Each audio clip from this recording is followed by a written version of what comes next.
What if I told you that we have now spent $46 billion of your taxes on a project to study deep space? Okay, you would either say, hey, that's great, Sanchez. I want to know more about deep space. Or you might say, I could give a hoot about deep space. All right, keep the money here where we need it for our kids, our schools, and our roads. What you definitely should say is, okay, what do we get for that $46 billion? Good question. Because that's the question we asked ourselves here when we were having our editorial meeting this morning, and Michelle Greenstein's been assigned the distinction of finding out for us. Okay, what'd you find out? All right, so here's the situation. For the past 15 years, NASA has been working on building this heavy lift vehicle that will take us to the moon and then on to Mars, and also on building the infrastructure between the Earth, the moon, and Mars. Now, this is a beautiful, beautiful goal, right? Sure. It truly is. But according to aerospace analyst Laura Forzik, who just put out a research paper that includes data from fiscal year 2019's budget, we've been spending about $4 billion annually on this program, and we're not really seeing the return. So I reached out to her. Let's see what she had to say about this. Cool.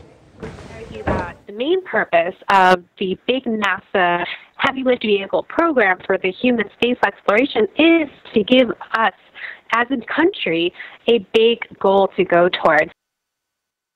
So her take is that the real purpose of these programs, these space exploration programs, are symbolic, right? They give us a sense of national pride. They unite the country, like she said, like around this big giant goal. So we've spent, according to her research, $14 billion on the Space Launch System, $16 billion on the Orion capsule, which is what NASA says will take us to the moon, and then on to Mars. What do we have to show for it? Well, the Orion capsule did launch a few years ago, but without a crew, and this was a private launch, and the Space Launch System has yet to take flight. So in terms of crewed flights, we're probably not going to see this for a number of years in the future, and by that time, you know, we'll have spent, well, firstly, we'll have spent 20 years on this program, but also close to $60 billion on this project that we seem to have already done in 1968. So I asked Laura Forzik about this. Let's see what she had to say. You can't really say that what NASA is trying to do now is already done in the 60s, because the technology is different and the mission behind it, although similar, is different. So the Saturn V rocket was fantastic for its time, but it was limited. There's just an argument as to how much money should be spent on one way versus the other, or on one project versus the other.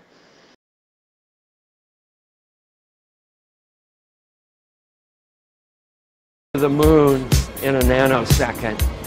The problem is we don't have the technology to do that anymore. We used to, but we destroyed that technology, and it's a painful process to build it back again. The only limit to human future is in our own imagination. It seems like what she's suggesting is that NASA and these grandiose projects are being used for political posturing, right? Let me stand in front of the American people and say, oh, I'm going to get us, you know, a la JFK, to the moon, or I'm going to do this and that. But in the end, it doesn't accomplish anything. Right, and every president kind of makes an announcement like that. And she would actually agree with you. She was quoted in Ars Technica yesterday saying that these are political projects, not practical ones. That's an interesting point. Hey, good stuff. Good reporting. Thank you.